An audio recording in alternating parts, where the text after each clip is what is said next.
কি খবৰ তোমালোকৰ? নতুন বছৰ যিহেতু নতুন বছৰ সোমালেই বুলি ক'ব পাৰি।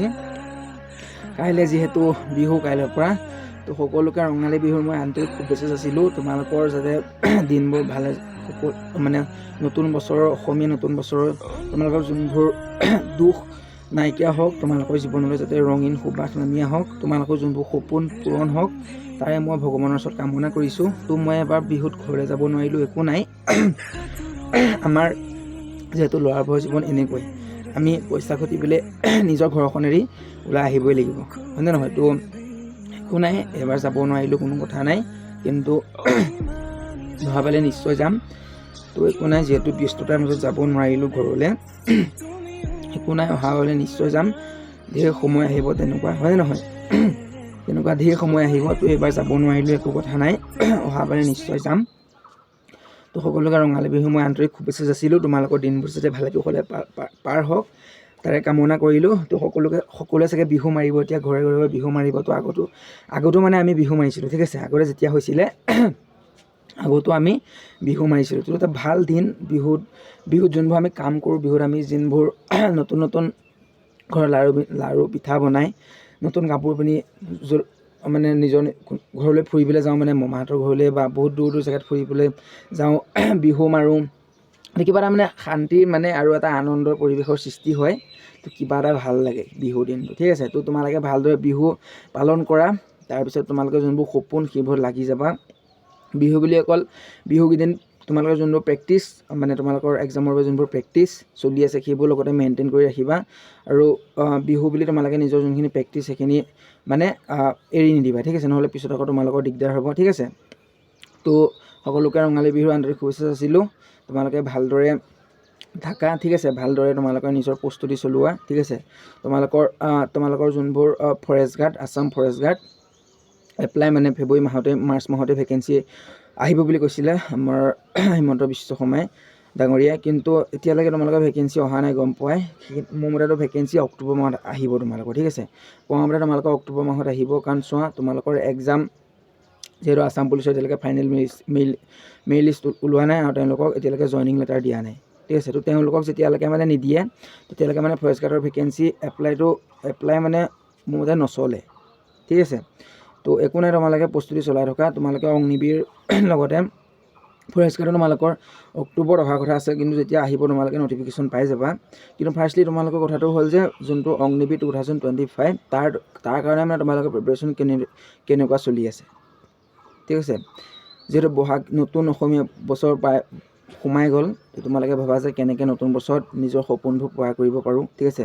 আৰু তোমালোকে গম পোৱাই আজিকালি যুগত যদি তোমাৰ ওচৰত পইচা নাই, ঠিক আছে? মই তোমালোকক এটা ৰিয়েল কথা কৈছোঁ, সত্য কথা কৈছোঁ, এটা সঁচা কাহিনী কৈছোঁ। আজিকালি যুগত যদি তোমাৰ ওচৰত পইচা নাই নহয়, কোনেও তোমাক ছাপোৰ্ট নকৰে, ঠিক আছে? কোনেও তোমাক ছাপোৰ্ট নকৰে। সেইকাৰণে মই তোমালোকক কওঁ, তোমালোকে নিজৰ সপোনবোৰ টাইম থাকোঁতেই মানে পূৰণ কৰা, ঠিক আছে? পিছত তোমালোকৰ যেতিয়া বয়স বাঢ়ি যাব, তোমালোকে নিজৰ সপোনবোৰ পূৰণ কৰিব নোৱাৰিবা, ঠিক আছে? মই নিজেই দেখিছোঁ, কাম সময় নকৰে। তোমালোকে যদি 18 পৰা 22 কম বেছি 23 বছৰৰ ভিতৰত যদি তোমালোকে নিজৰ সপোনবোৰ পূৰণ নকৰা, তোমালোকে যদি বিয়া পতাৰ পিছত তোমালোকৰ ল'ৰা ছোৱালী হোৱাৰ পিছত তোমালোকে যদি ইণ্টাৰভিউ দিয়া, তোমালোকৰ বহুত কষ্ট হ'ব, ঠিক আছে? সেইকাৰণে মই তোমালোকক কওঁ, এতিয়া তোমালোকে লগৰ ধেৰ পাবা, ঠিক আছে? তোমাৰ হাতত যদি আজি পইচা আছে, তোমালোকৰ হাতত লগৰ ধেৰ পাবা, কিন্তু তোমালোকে একদিন নিজেই মই দেখিবলৈ পাইছোঁ, মোৰ লগতো হৈছে, তোমালোকৰ হাতত যদি পইচা নাই, তোমাৰ লগৰ এৰি থৈ গুচি যাব, এটা লগৰ তোমালোকক নাথাকিব, ঠিক আছে? এটা দুটা লগৰ বাহিৰে তোমালোকক বাকীভাৱে তোমালোকক কোনেও পাত্তা নিদিব, ঠিক আছে? সেইকাৰণে মই তোমালোকক কওঁ, তোমালোকে টাইম থাকোঁতে তোমালোকে নিজৰ সপোনবোৰ পূৰণ কৰা, ঠিক আছে? টাইম থাকোঁতে নিজৰ সপোনবোৰ পূৰণ কৰা। নিজৰ সপোনবোৰ পূৰণ কৰিলে মা দেউতা সুখী হ'ব। মা দেউতাক এতিয়া তোমালোকৰ বাবে মা দেউতাই যোনখিনি কষ্ট কৰি আছে, সেইখিনি অন্ততঃ তোমালোকে মা দেউতাক আকৌ ঘূৰাই দিব পাৰিবা। অন্ততঃ তোমালোকৰ মা দেউতাক বুঢ়া কালত সুখত ৰাখিব পাৰিবা, এখন ভাল ঘৰ এখন বনাই দিব পাৰিবা। অন্ততঃ তোমালোকৰ পৰিয়ালটো ভৱিষ্যত জীৱনৰ বাবে সুখত মানে নিয়াব পাৰিবা, ঠিক আছে? তো মানে মই তোমালোকক সেইকাৰণেই কওঁ, তোমালোকে ভালদৰে পঢ়া এক্সামৰ বাবে, ঠিক আছে? ভালদৰে প্ৰিপেৰেশ্যন কৰা, ভালদৰে এক্সামৰ বাবে পঢ়াটো আৰামচে পাছ হৈ যাবা, ঠিক আছে? ভালদৰে যদি তোমালোকে এতিয়াৰ পৰাই তোমালোকে এক্সামৰ বাবে ভালদৰে প্ৰিপেৰেশ্যন কৰা, নিশ্চয় পাছ হ'বা, ঠিক আছে? খালি বেলেগৰ ডিম'টিভেট কথাবোৰ বাদ দিয়া। বেলেগে তোমালোকক তললৈ নিয়াবৰ বাবে ঢেৰ কথা ক'ব, ঠিক আছে। বেলেগে তোমালোকক তললৈ নিয়াবৰ বাবে ঢেৰ কথা ক'ব, মাতো সেই তাৰ কথাবোৰ বাদ দিয়া। তললৈ নিয়াবৰ বাবে তোমাক ঢেৰ কথা ক'ব। ফিল্ডলৈ যদি গৈছা লগৰ সমনীয়াৰ লগত পাতা, মই এইটো তোমালোকক কোৱা নাই যে কথা নাপাতিবা, কিন্তু বেছি টাইম লছ নকৰিবা, ঠিক আছে। সময় তোমালোকৰ হাতত নিচেই কম আছে। অগ্নিবীৰ যোনটো কাম নহয় অতি সোনকালে হ'ব, ঠিক আছে। তোমালোকে গমেই নাপাবা কোন তাৰিখে এক্সামৰ ডেট আহি যাব, ঠিক আছে। আমাৰ যেতিয়া ফাইনেল মেৰিট লিষ্ট মাৰিছিলে মানে আমি গমেই নাপাইছিলোঁ যে এইদিনাখনি মাৰিব। অতি সোনকালে মাৰিছিলে আৰু অতি সোনকালে আমাক মানে ট্ৰেইনিঙৰ কাৰণে মাতি দিছিলে। আমাৰ ৰিপৰ্ট ট্ৰেইনিঙৰ কাৰণে চলি গৈছিলে, ঠিক আছে। সেইকাৰণে তোমালোকক কওঁ, দেৰিকৈ এক্সাম হ'ব বুলি, দেৰিকৈ এপ্লাই হৈছে বুলি তোমালোকে মানে লেহেমীয়া প্ৰেক্টিছ কৰি নাথাকিবা। তোমালোকে এক্সিলেণ্ট টাইম আনিবলৈ মানে ট্ৰাই কৰা, কাৰণ তোমালোকে গম পোৱা এবাৰ এক্সামত নিগেটিভ মাৰ্ক নাই, তো বহুতে মানে ফিজিকেলৰ বাবে চান্স পাব, ঠিক আছে। নিগেটিভ মাৰ্ক নোহোৱাৰ ফলত মানে কাট অফটো বহুত গুচি যাব, বা কম গুচি গ'লেও যদি কাট অফটো বেছিও যায় তোমালোকে নামটো চবৰে আহিবই, কিন্তু কম যদি যায় বহুতৰ নাম আহিব, তো বহুতৰ মানে ফিজিকেলৰ বাবে চান্স পাই যাব। তো যোনবোৰ ল'ৰাই মানে ফিজিকেলত ভাল, দৌৰাত ভাল, তেওঁলোকে চাকৰিটো লৈ ল'ব, ঠিক আছে। তো তোমালোকে যদি ৰানিঙত এক্সিলেণ্ট মাৰিব নোৱাৰা, যোনসকল ল'ৰাই এক্সামত কম পাই থৈছিলে, তুমি এক্সামত বেছি পাই থৈছিলা, কিন্তু তেওঁ মানে এক্সামত মানে এক্সিলেণ্ট মাৰ্ক পোৱাৰ বাবে যদি তেওঁলোকে 100ৰ ভিতৰত 100 পাই যায়, তো তেতিয়া তেওঁলোকৰ মানে ফাইনেল মেৰিট লিষ্টত নাম অহাৰ মানে চান্স বহুত বাঢ়ি যাব তেওঁলোকৰ মানে, ঠিক আছে। তো সেইকাৰণে মই কওঁ বহুত এটা লজিক হয় মানে কথাটো, ঠিক আছে।